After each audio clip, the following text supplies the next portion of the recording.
பிரியமானவர்களே, நேற்று தினம் எருசலேமிலே கூடி அந்த இஸ்ரவேல் மக்கள் அந்த தேசத்தில் எழுப்புதல் வரணும், ஈர மக்கள் ரட்சிக்கப்பட வேண்டும் என்று ஜெபம் செய்கிறோம். இன்றைக்கு பெத்லகேமிலே 9 மணி நேர ஜெபம் நடைபெறுகிறது.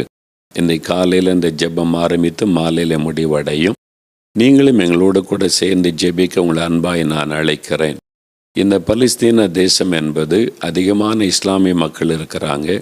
ஆனால் இவர்கள் மத்தியில் நிறைய பேர் ரட்சிக்கப்பட்டு கர்த்தருடைய பிள்ளைகளாக இருக்கிறாங்க. அவங்க மத்தியில் பல சபைகள், ஆவிக்குரிய சபைகளும் இருக்கிறாரு. அந்த சபையில் சார்ந்தவங்களும் எங்களோடு கூட இணைந்து இந்த நாளில் ஜெபிக்கிறாங்க.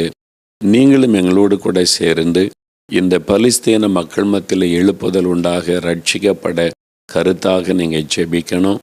நாம் சேர்ந்து ஜெபிக்கும் போது கர்த்தர் பெரிய காரியத்தை செய்வார். எங்களோடு கூட சேர்ந்து இன்றைக்கு ஜெபிக்க உங்களை அன்பாய் நான் அழைக்கிறேன். ஆமேன். இஸ்ரவேல் எழுப்புதல் உபவாச ஜெப சுற்றுலா.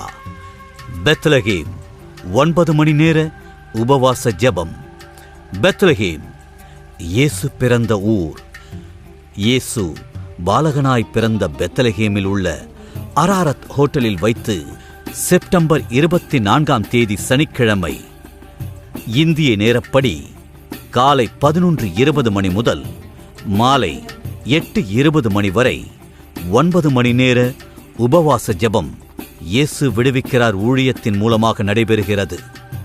இதில் சகோதரர் மோகன்சி லாசரஸ் மற்றும் வின்சென்ட் செல்வகுமார் அவர்கள் தேவனுடைய வார்த்தையை பகிர்ந்து கொண்டு ஜெபிக்கின்றனர்.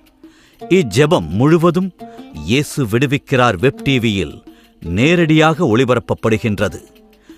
இந்நிகழ்ச்சியை பார்க்கின்ற ஒவ்வொருவரும் ஜெப வீரர்களோடு இணைந்து இஸ்ரவேல் தேசத்தின் ரட்சிப்பிற்காகவும் எழுப்புதலுக்காகவும் திருச்சபைகளில் உள்ள பாரம்பரிய கலாச்சாரங்கள் ஒழியவும் ஜெபிப்போம்.